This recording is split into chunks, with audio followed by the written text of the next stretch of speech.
Kung gusto mo na siya ay mapupuyat sa kakaisip sa'yo, ay gawin itong ritual na ibabahagi ko sa inyo ngayon. Lalong-lalo na ikaw ay binaliwala na ng mahal mo at kahit hindi naman kayo hiwalayng dalawa, pero ikaw ay wala ng halaga sa kanya. Ngayon, maituturo ako sa inyo na ritual upang siya ay mapupuyat sa kakaisip sa'yo at isa itong paraan para magkaayos kayong dalawa ng partner mo. Basta dapat palaging buo ang loob at tiwala mo sa mga ganitong pamamaraan. Pwede mo ito gawin sa kahit na anong araw o oras na gusto mo.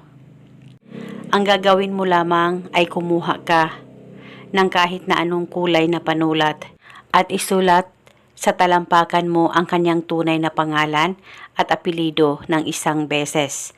At sa left o sa right na talampakan ay pwedeng isulat kung saan kayo komportable na isulat ito.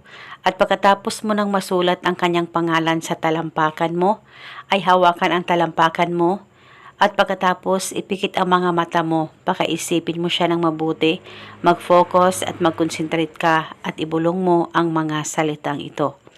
Pangalan at apelido, sa pamamagitan nitong ritual, ikaw ay mapupuyat sa kakaisip sa akin at isa itong paraan para magkaayos tayong dalawa.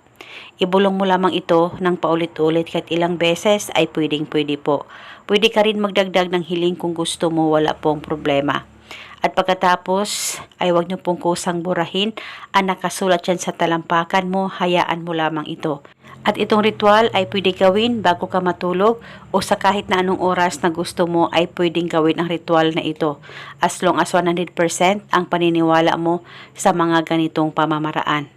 Gawin ito hanggang kailan mo gusto. At ito muna sa ngayon, maraming salamat po sa panunood. May God bless us all.